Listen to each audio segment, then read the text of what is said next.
Hello everybody and welcome. Today we have a nice good old crazy pair of dual blades with a very friendly and comfortable build. In the background we just got some good old footage of me hunting a Zenogre, just sitting there and having a grand old time. Good key part in mentioning this is going to be spoiler warnings before we sit there and show the armor and what we're rocking underneath the hood. So for those that don't want to be spoiled, well, here's your chance. For all those that do, however, not care about spoilers or just want to see the build in general, the build has been a blast. We're sitting there and using its high evasion with dual blades to just constantly make a muck of any situation, run around through the hunt, and just high speed, high pace do things. This is going to be a very heavy action, high action build. So as long as you can sit there and play to the speed of how fast you want to move, it will sit there and keep up with you. So if you're one of those dual blade players that likes to sit there and just go ham, then this could be for you. Do keep in mind this isn't going to be like the highest, craziest DPS as you see here.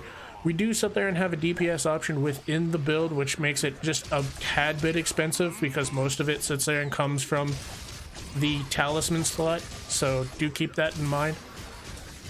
What else is there with the build?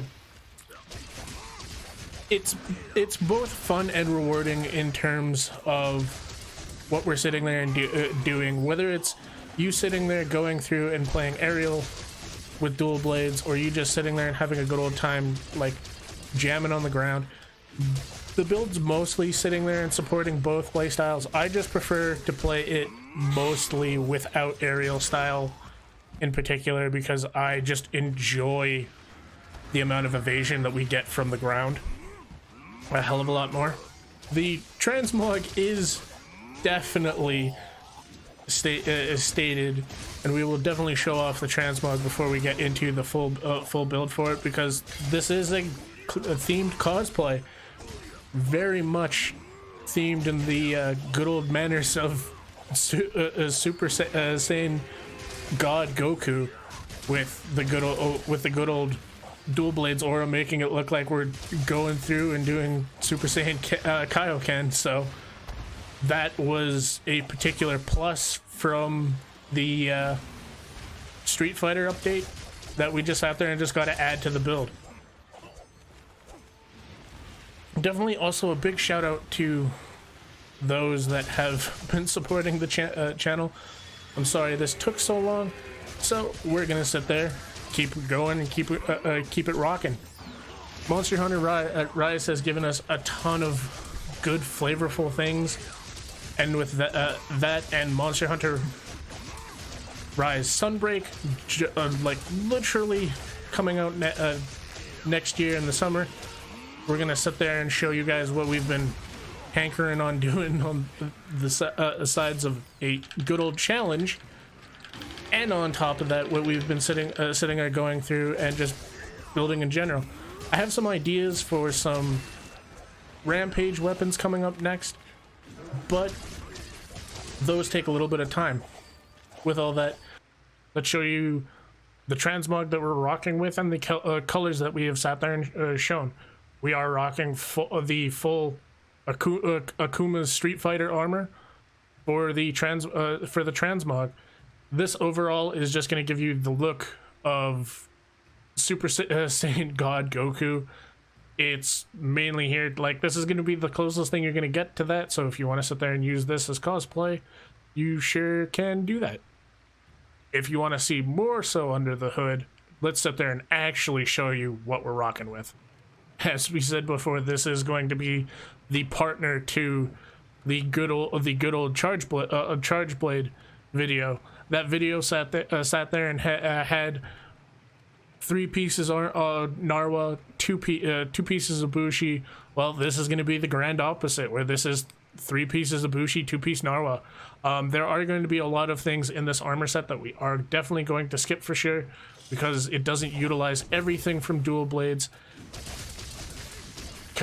Just due to the simple fact of, like, these are 2 armors that they gave us general skills on, and let us sit there and play with them and figure them out. It definitely does show you that it's not going to be rocking high DPS for sure. So on that regard, you are going to be sitting there and just having fun with this.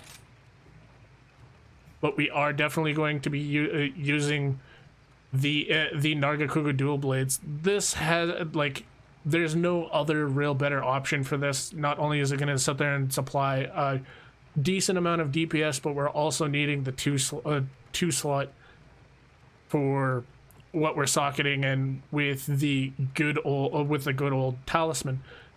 The talisman of choice is going to be a little bit harder because it is a weakness exploit level 2 talisman with, at bare minimum, a level 1 slot, so that way you can fit in flinch free. So do keep that in mind. With that, we are sitting there going through and rocking 228 attack, 40% affinity with weakness exploit level 3. That affinity is going to go higher when hitting weak spots. 531 defense with a decent amount of resistances that are positive. That's just sitting there due to the simple fact that we are getting a 3-piece all-res bonus. So there is that.